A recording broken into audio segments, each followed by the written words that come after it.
Alright, good afternoon, Mabsat. Next topic naman tayo, Mabsat. Pag-usapan naman natin itong topic ni Sir Vadcaster, Mabsat. Naka-live siya. Cheese, hindi susundin ng SC ruling kagaya ng ginawa ng Senado. Ginawa ng Senado, TRO ang sensor. Really? Really? Pero bago yan, mamaya na yan. Ito muna tayo. DDS Senators, PDP. Ipapakontempt ang sa at court at ipakukulong ang mga senador, kongresista ang bumoto sa SIAS. Tingnan natin. Sige nga, maganda to ah. Pakinggan natin si Bad Mabsat dito. DDS Senators, PDP, ipapakontempt of court. Contempt of court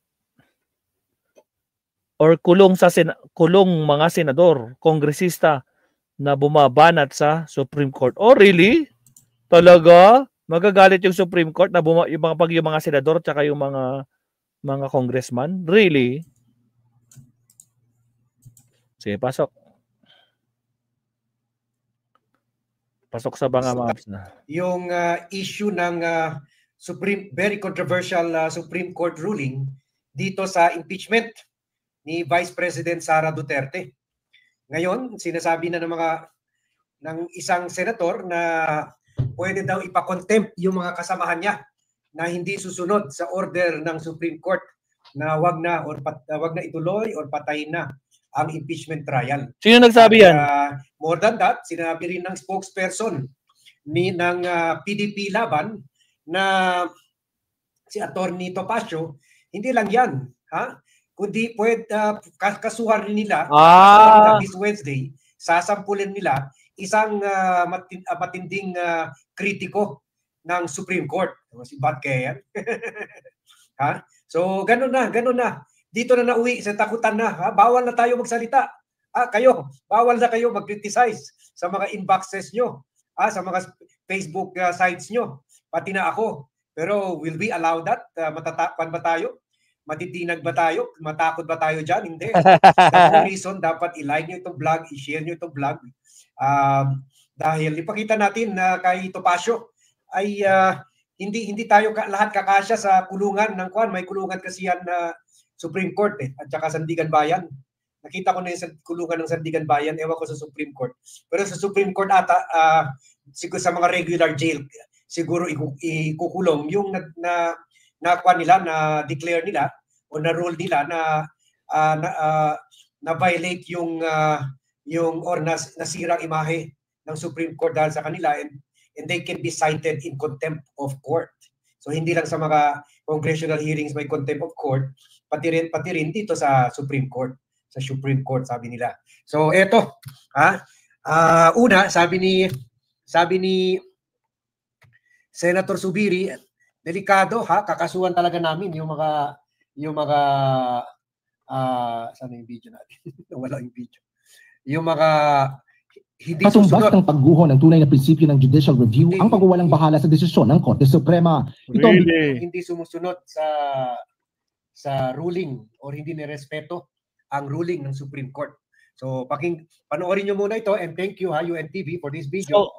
And then ipuntahan natin yung So ibig sabihin ni Zubiri, kahit kung sakali mang hindi tama yung ruling ng Supreme Court, susundin mo pa din? Kung sa tingin ng mga congressman, sa tingin ng mga senador, hindi tama naging desisyon ng Supreme Court. So ipapakulong niyo yung senador at mga congressman. Ganun ba yun, Zubiri? Tingnan na lang natin bukas. Nanakot ni Topacio na spokesperson ng PADAPA. Una, binaboy yung konstitusyon natin, nagtumbling para defensahan si Sara. Ngayon, maraming umu-oppose dyan at kinikriticize sila sa ruling nila yan, nauwi na sa takutan. So, panoorin natin ito. Really? Tumbas ng pagguho ng tunay na prinsipyo ng judicial review ang pagwawalang bahala sa desisyon ng Korte Suprema. Ito ang binigyang diin ni Senador Juan Miguel Zubiri sa gitna ng usapin ng pagpapatuloy ng impeachment trial ni Vice President Sara Duterte. Sa kabila ito ng inilabas na desisyon ng Supreme Court na unconstitutional o labag sa saligang batas ang isinampang impeachment case sa Vice Presidente. We should not disregard the Supreme Court ruling. Because if we do, we may be courting a contempt order from the Supreme Court. So, delikado sila makontempt. Ngayon, suddenly, dahil pinatay na ng Supreme Court ang ang impeachment trial, suddenly naalala na nila na may constitution pala. Pero bakit hindi nila sinaside in contempt si Chis Escudero na ginawa ang forthwith, kwan pala forever. Yung pala strategy nila. Habang dinidinig yung petisyon ng kampo ni Duterte kasama at nag-file nito sila Torion, ay iniipit, dinidelay nila yung trial hanggang ma-rule na ng Supreme Court na unconstitutional. Ibig sabihin, nagkakuntsaba na sila, ang Senado at DDS, sila Sara at Supreme Court. Ngayon, may decision ng Supreme Court, dapat daw sundan na ito ng Senado, otherwise, ma-contempt of court sila. Yun nag-delay. Pero alam nyo guys, pagsakali man itong si Senator Zubiri, pagsakali sabihin niya, okay, sundin natin yung Supreme Court. Pero dapat magkaroon din tayo ng trial para malaman natin yung katotohanan, lumabas yung katotohanan. Magiging conflict sa kanyang statement bukas. Tingnan natin bukas, alamin natin ito. O ano magiging side dito ni Zubiri bukas. Kasi meron siyang interview na sabi niya na, yun nga ito, itong interview na sundin ng Supreme Court. Pero meron yung time na dapat, sabi nga, tingnan natin yung ebidensya. O, di ba? O, di contradicting na mabsat. Yung gusto ng Supreme Court, wala nang impeachment. Wala nang jurisdiction. Pero meron siyang interview minsan, itong nakalimutan ko kung sino nag-interview sa kanya. Basta meron na sinabi niya, or press con yata na kailangan, o sige, ipakita kung meron kung ano yung lumabas sa ebidensya, yun ang magiging hatol nila. So meaning, gusto niya ng impeachment. So magiging contradicting yan. Tingnan natin. Bukas, magkakalaman natin totoong kulay nito. Tuloy. Si Chis Escudero, bakit walang contempt of court? Dahil klaro sa konstitusyon, forthwith. Hindi 4 months, hindi forever. So very selective sila. Ngayon, na pinatay na ng pabor sa kanila ang Supreme Court, ayan na, naalala na nila Zubiri na meron pala tayo 1987 Constitution. Yun lang. Okay. Possible constitutional crisis. Not to mention a very dangerous precedent. If we proceed with the impeachment trial in defiance of a unanimous en banc ruling. Dagdag pa ni Zubiri, ang pagsalungat sa desisyon ng hukuman ay magsasapanganib sa sistema ng check and balances na pundasyon ng demokrasya ng Pilipinas. Whether we agree to the decision or not, the Supreme Court remains as the final arbiter of all constitutional issues. Let me say that again. The Supreme Court remains the final arbiter of all constitutional issues. Lest we want to... Ang galing Ngayon, supreme na ang konstitusyon. Kwan na ang konstitusyon. In effect na naman dahil pabor sa kanila. Pero nung dinilay ni Chis Escudero at nilabag yung forthwith provision sa konstitusyon sa konstitusyon na kinalimutan nila lahat ang konstitusyon. In fact, gumawa si Chis ng sarili niyang konstitusyon. 142.7 billion worth ng konstitusyon na ginawa ni Chis. Pero wala. Kameme si Mami PR, shout out. The power of the Constitution is supreme. supreme ka dyan. Baka panyan, may ata na supreme ang pangalan. Stabilize the framework of our government. We must respect and honor the Supreme Court of the Republic. Sinabi naman ni Senator Erwin Tulfo na hindi niya pa nababasa ng buo ang pasya ng hukuman. Aniya, ito si Tulfo, parating huli. Talagang tamad magbasa ng ruling ng sabi natin 90 pages yan. Pero trabaho mo yan Million ang bayad namin sa'yo. Mga 10 to 15 billion ang pork barrel mo. Siguro meron ka rin insertion, magkakaroon ka rin ng insertion kung susuportahan mo si Chis Escudero. Mga 10, 12 billion tulad si Joel Villanueva. Pero magbasa ka lang ng 90 page, hindi mo na magawa. Rob Rivera, thank you for supporting yung project natin to turn over yung sa tulong sa mga leaders na binibuild up ng natin ng mga youth leaders. Dapat next generation mas matino pa sa atin. So thank you Rob Rivera for supporting that cause. Sige, tuloy tayo. Nirirespeto niya ang ruling ng Supreme Court at interpretasyon nito ng konstitusyonal na hangganan sa impeachment process. Kung bibigyan niya siya ng oportunidad, handa siyang tupdin ang kanyang dakilang tungkulin at hayaang magsalita ang ebidensya.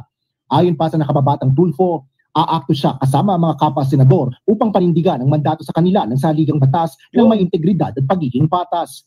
Ang maganda lang, at least supportive, baka isa rin siya ipapakontempt nila Zubiri, nila Chis, dahil pabor siya doon na tuloy-tuloy yung trial.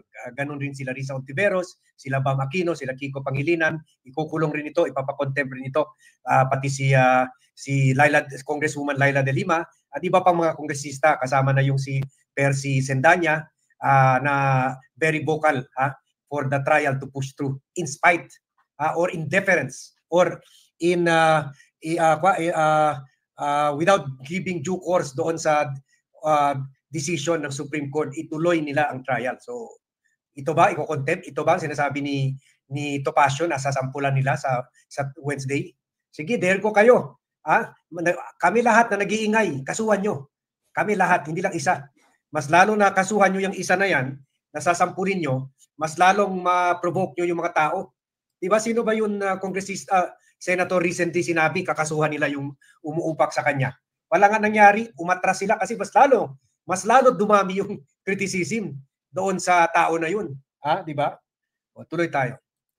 Si Robin Padilla. Inaasahan ito na pag-uusapan ito ng mga senador sa Lunes kung susundin ba o babaliwalain ang desisyong ito ng Korte Suprema. Ngunit para kay Senador Francis Kiko Pangilinan, pinigilan anya nito ang kanilang trabaho at mandato sa usapin ng public accountability habang ang Senado at Kamara ay co-equal sa Supreme Court, kaya hindi anya ito tama.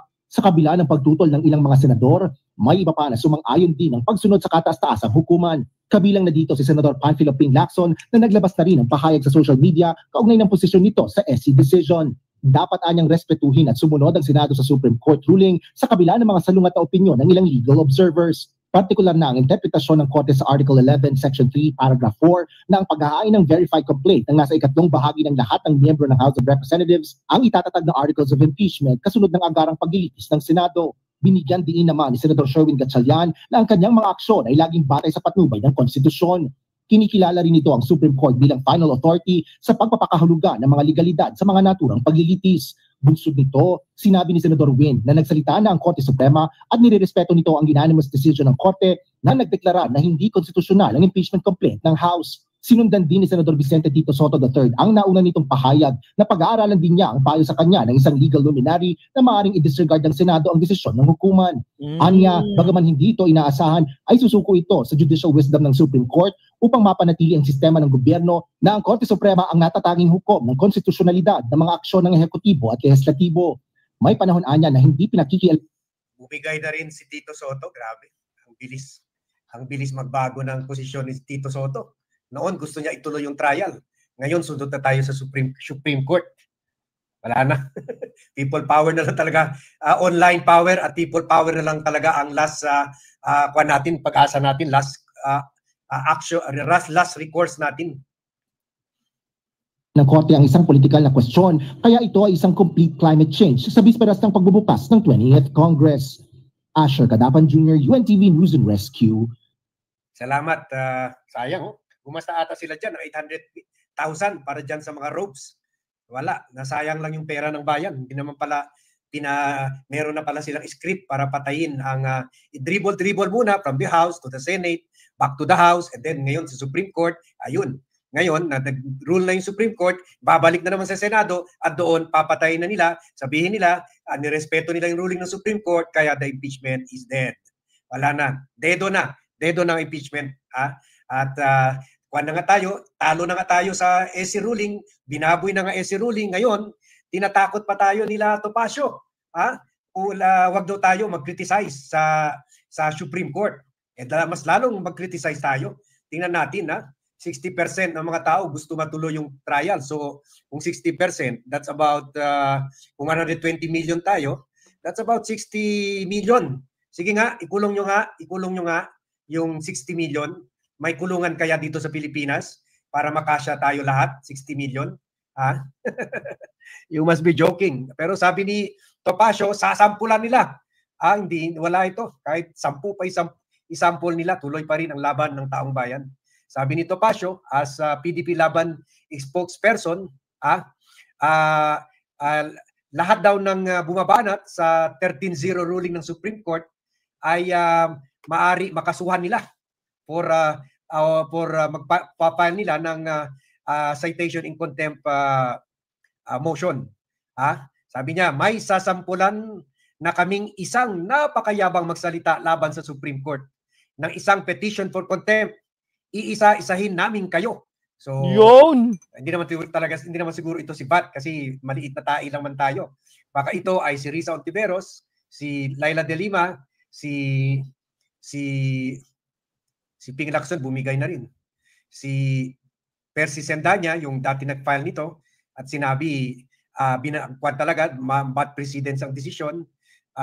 Sino pa ba? Marami pa na hindi pabor dito sa Supreme Court, kine-questionan yung decision ng Supreme Court o kinokondena yung decision ng Supreme Court.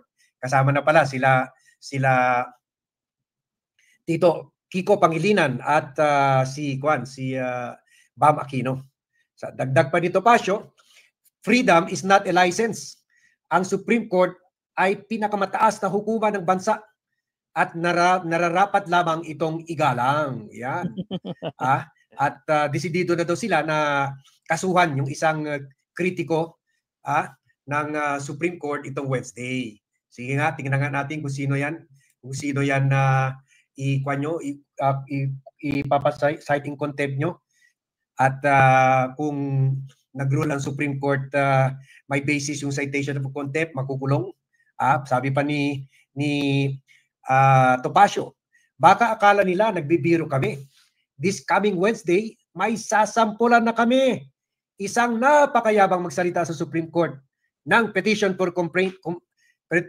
Isa-isahin namin kayo. Yan. Sige nga, isa-isahin mo nga yung 60 million. Baka siguro kahit 1 million na, hindi sapat yung kulungan all over the archipelago.